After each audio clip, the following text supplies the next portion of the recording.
हे समस्त नारकीय शक्तियों के प्रणेता, जागृत हो। आपके तप का समय समाप्त हो गया है। संसार में असुर राज स्थापित करने का समय आ गया है। मैं आपका सेनापति मूर आपका आह्वान करता हूँ।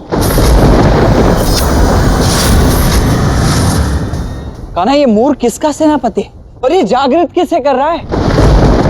हो क्या रहा है कान्हा, कुछ तो बताओ। एक बड़ा अध्याय ही गाथा को एक महागाथा की ओर ले जाता है, और ये वही अध्याय है जो हमें हमारी महागाथा की ओर ले जाएगा। ये अध्याय है मूर और नरकासुर का।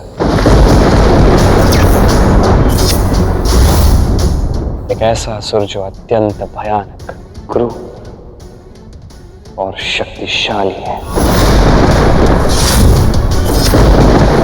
ये एक ऐसा अध्याय है जिसमें स्त्री के सम्मान की एक बहुत बड़ी सीख इस संसार को मिलेगी। इस अध्याय में अनेक स्त्रियों का उद्धार होने वाला है। परंतु कान्हा, ये नरकासुर है कौन? असुर हिरण्याक्ष का पुत्र है नरकासुर। अनेक युगों से तप कर रहा है। उन सारे दिव्य अस्त्र को प्राप्त करने के लिए तप कर रहा है जिसकी उसने कामना की थी।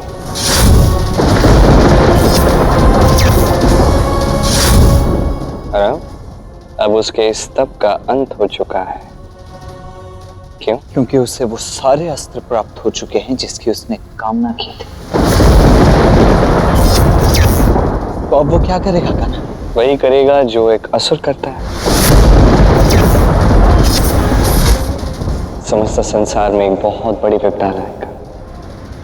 ऐसा विध्वंस मचाएगा कि तीनों लोकों में भूचाल आ जाएगी।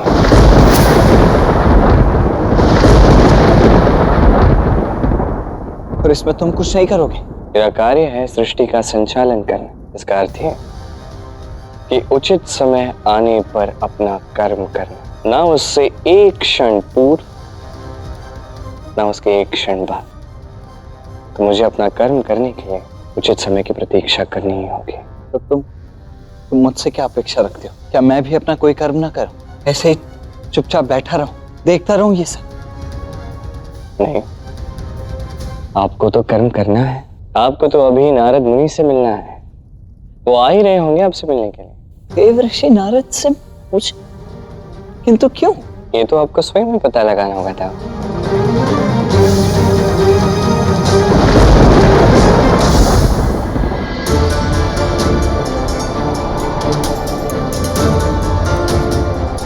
प्रतीत होता है एक छोटा सा भूकंप था। आप सब लोग निश्चिंत रहिए, चिंता मत कीजिए, सब कुशल है।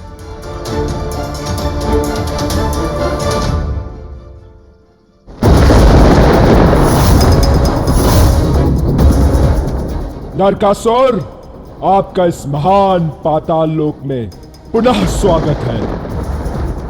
आशा है आपकी तपस्या सफल हुई। यदि मैं चाहता तो अपने समस्त शक्तियों से सारे संसार को भस्म कर देता, पर मैं आपकी प्रतीक्षा कर रहा था। अब आप आ गए हैं। अब मैं इस पूरे संसार में आतंक मचा दूंगा। सारा ब्रह्मांड मूर की शक्ति से भयभीत होगा या फिर भस्म।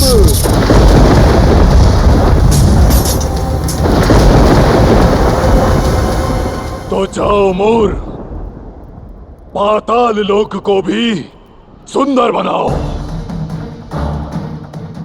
नरकासुर के इस नरक को वास्तव में महान बनाओ।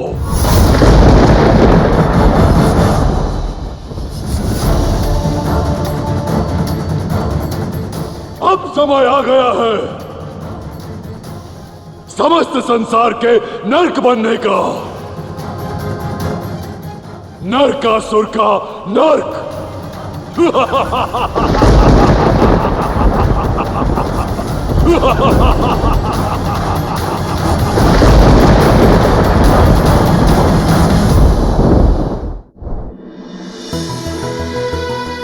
श्री कृष्ण,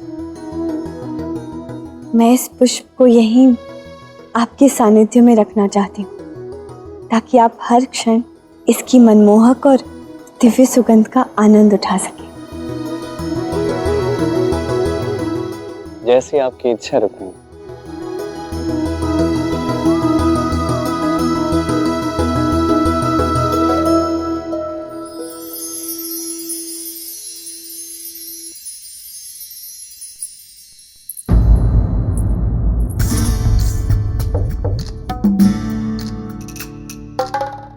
श्री कृष्ण, मुझे आपसे बात करनी है। अवश्य कहिए।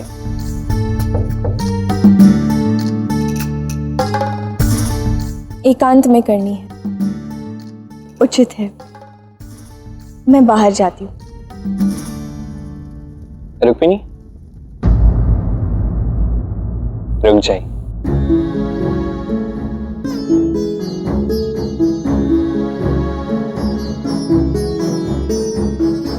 आप दोनों मेरे लिए समान हो।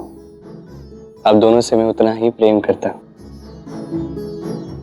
इसलिए जो कहना है हम एक दूसरे के समक्ष कहेंगे। मुझे नहीं लगता हमें हमारे मध्य में कोई गोपनीयता रखनी चाहिए। क्यों सत्यभामा? ठीक है श्री कृष्ण, मुझे ऐसा लगता है कि आप मुझसे अधिक प्रेम रुक्मिणी से करते हैं। इसीलिए तो जब मैंने आपसे कहा कि मुझे आपसे एकांत में बात करनी है, इसके बाद भी आपने रुक्मिणी को बाहर जाने नहीं दिया। उन ऋषिवर ने भी कहा था कि वो जो दिव्य उपहार लाने वाले हैं वो मेरे लिए है, परंतु आपने उसे भी इन्हें दे दिया। जब आपको मुझसे प्रेम ही नहीं है तो आपने मुझसे विवाह क्यों किया? ऐसा कुछ भी नहीं है सत्यभामा। मैंने कहा ना, आप दोनों मेरे लिए समान हो। ऐसा सोचना छोड़ दीजिए। मैं आप दोनों से उतना ही प्रेम करता हूं। आप मेरी पत्नी हो सत्यभामा, और मेरे प्रेम पर आपका पूर्ण अधिकार भी है। यदि प्रेम है तो उपहार क्यों नहीं है?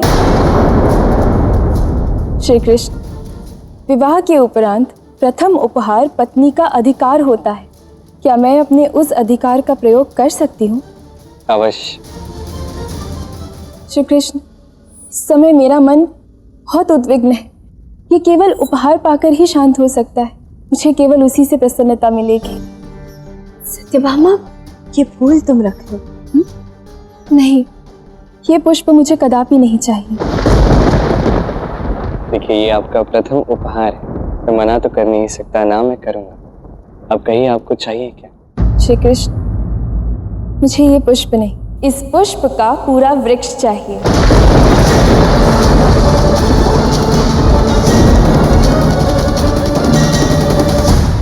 सत्यभामा, ये वृक्ष जिस स्थान पर है वो अत्यंत दुर्लभ है।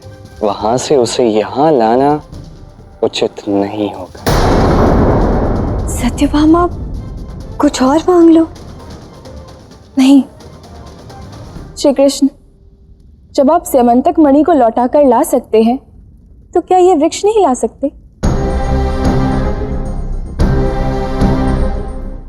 बोलिए ना श्री कृष्ण, आप ला सकते हैं या नहीं? ला सकता हूं।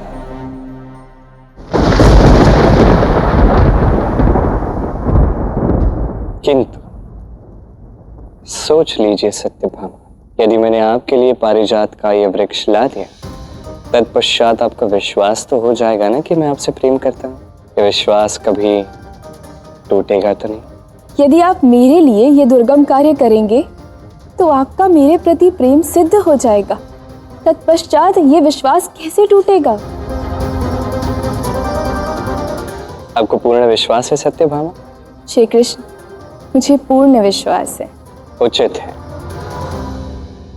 अब ये वृक्ष जहां कहीं भी होगा, जिस भी लोक में होगा, वहां से मैं आपके लिए ले आऊंगा। ये मेरा वचन है,